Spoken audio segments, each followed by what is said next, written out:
Hello and welcome to this week's Torah in 10. We start into the book of Numbers. This week's Torah portion is called Bemidbar, which means in the desert or in the wilderness. It starts in Numbers chapter 1 and goes through chapter 4, verse 20.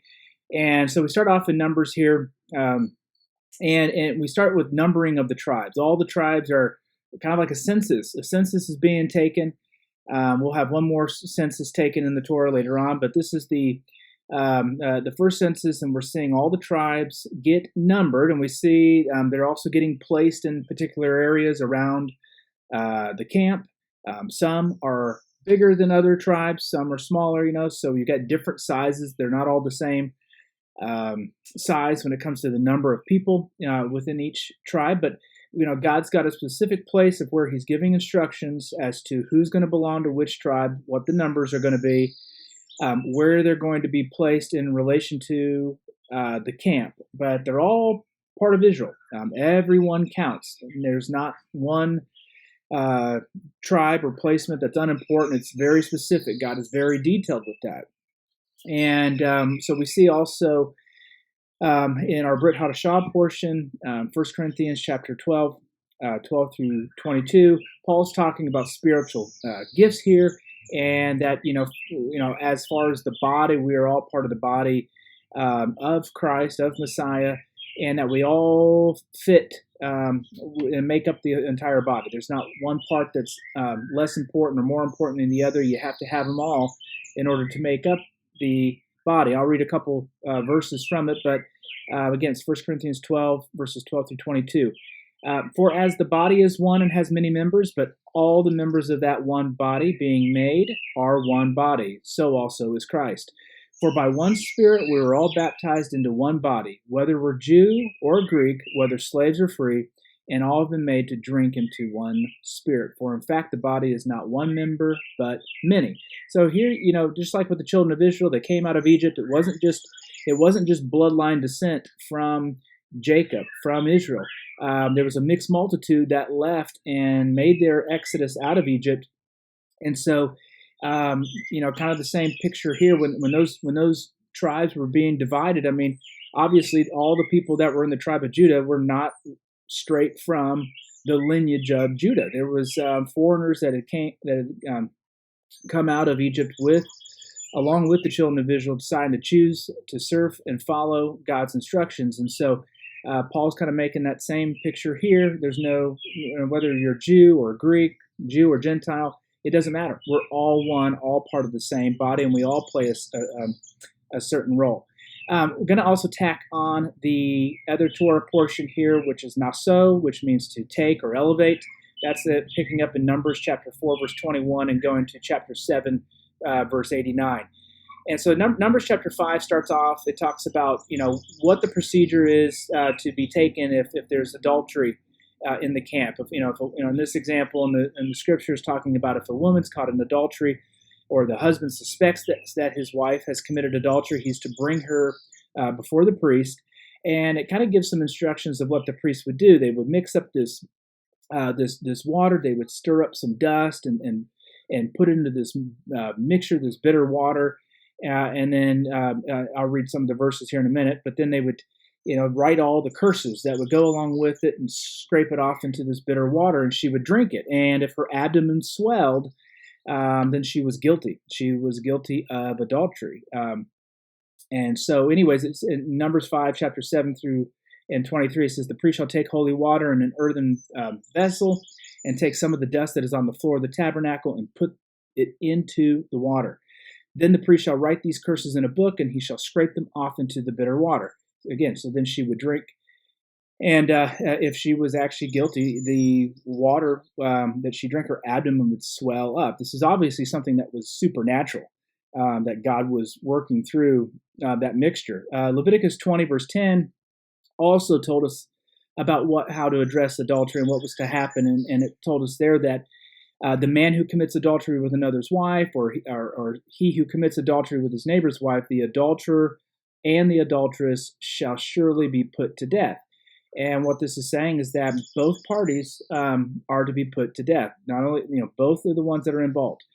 In Deuteronomy 17, 6 through 7, we'll also see that for someone in order to be put to death, it needs to be established on the basis of 2 or more witnesses. And the witnesses are to, if you're a witness, you are actually the one to put your hand on them first, throw the first stone, and then the others are to join in that are part of the community.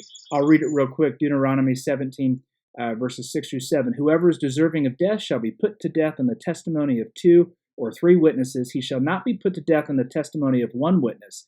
The hands of the witnesses shall be the first against him to put him to death, and afterward the hands of all the people will join in. So you shall put away this evil among you. We see a picture of this happening, this exact type of accusation happening in our Brit Hadashah, the New Testament portion, in John chapter 8, verses 1 through 11. This is where the Pharisees and the scribes, they bring this woman that's allegedly caught in adultery to Jesus, to Yeshua, and they ask him this. It says, then the scribes and Pharisees brought him to a woman caught in adultery.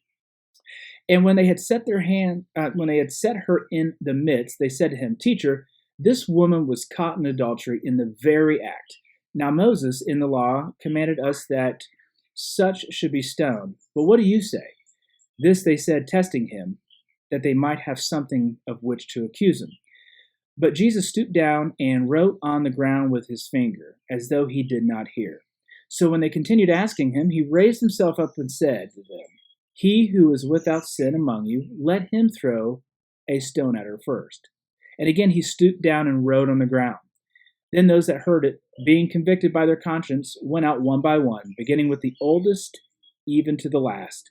And Jesus was left alone, and the woman standing in the midst. So a couple things here. Of course, like I said, allegedly this woman was caught in adultery, and a lot of people teach this or describe this passage as if Jesus was, kind of doing a 180 a little bit on the law or what was just. He was actually, not that he was condoning adultery, but that he was actually lessening the punishment, as if this was like a big act of grace, and then they'll try to apply that to the rest of God's commandments and his instructions, that, we really don't have to obey those or obey God's, commandments or the 10 commandments. We've got this hyper grace, type teaching out there. But that's not exactly what was happening here when Yeshua told them, those that haven't sinned, cast and throw the first stone. A couple things. We just read in Numbers in chapter 5, verse 15. The question is, okay, so where was the husband of this woman? Okay, that, to bring her before the Pharisees and the scribes, to bring her before, Yeshua, Jesus in this case, to accuse her. Where was the husband of this woman? Okay, maybe she wasn't married, but where was the other person, the other party to this adultery, this act of adultery? Remember, Leviticus 20, verse 10, it was to bring the adulterer and the adulteress. Both parties were to be present, but this dude's nowhere to be found. They just brought this woman. The other thing, too, is when he told them, cast the first stone or throw the first stone, in order to put someone to death, you had to have 2 or more witnesses. So they started to throw down the stones, realizing that, they really didn't have the grounds in order to really throw. No one. Obviously, there was not anyone there that was a true eyewitness, at least not 2 or more, because that witness was to be the one to throw the first stone. That one was to be the one to put their hand first, and then the rest join in. Another thing, too, is, but some commentary out there will say that, and there's a lot of speculation on it, and I'm speculating, but I feel like it might fit the picture, and but you be the judge of that. But, a lot will say in the commentaries that, when Yeshua was writing on the ground, he was writing out the 10 commandments, and that, he was pretty much saying, if you haven't broken any of these, then you go ahead and cast the first stone. But I think there's actually there's more of a probability that Jesus was kind of referring back to this procedure that we read here in Numbers. It's interesting that he's down on the ground acting like he, didn't hear him, but he's stirring up dust, right? He's, writing in the dust. And that was part of the procedure, right? They would stir up this dust and throw it into the bitter water. And then, the other thing too, then he stooped down again and started writing in the dust again. And maybe, like in Numbers chapter 5, verse 23, maybe he was writing down the curses that would be, put into the book and scraped off. So, I don't know. I don't know if that's it or not. It's just something that I've hypothesized about. And so anyways, I just think there's probably a little bit more likelihood that might have signified something rather than, just, writing 10 commandments in the ground. I don't know. But anyways, it's just very interesting. But what I wanted to kind of bring this to and kind of the beauty here is that from a previous Torah portion, I explained how Christ was valued by and sold out by one of his disciples, Judas, for 30 pieces of shekels, which is the value of a woman, and how he was betrayed and died the death of an adulterous woman. When you think about the crucifixion, when he was on the cross, he drank from the bitter drink, the gall, at this crucifixion. His stomach, swelled up when he was pierced, and water and blood came out. And, he really much, he died and paid the price for us as if he was an adulterer. And again, this was the substitution for the idolatry that Israel and us as sinners have committed against God. But this was his way of paying that price and redeeming it. We also read here in Numbers 6, we learn about the Nazirite vow. That's pretty much, not to touch anything, touch a dead corpse, not to abstain from drinking any type of alcohol, and not to cut your hair. And so again, Samson in Judges, that's part of our Haftorah portion, we read that Samson broke all three, touched the dead lion, most likely was drinking at the party when he was posing the riddle, and we know he ended up having a haircut, and he'd regret that one. We also see in Acts chapter 21, in the Brit Hadashah, we see Paul. He goes and he helps fulfill and funds these individuals who took a Nazirite vow. He helps and helps them complete it. And again, the setting that was happening in Acts is that there was people that were, please go read it. But there was people that were falsely accusing Paul of teaching against Moses and teaching against the law. And so, James he was advised, hey, go fulfill these guys. Go fulfill their Nazirite vow just to be a testimony that you are not against Moses and the commandments in the Torah. And so Paul went and did that. So anyways, it's interesting, a little piece of proof text that Paul wasn't really, despite what some people teach, Paul wasn't saying that, the commandments and the Torah and all that stuff has been abolished by any means.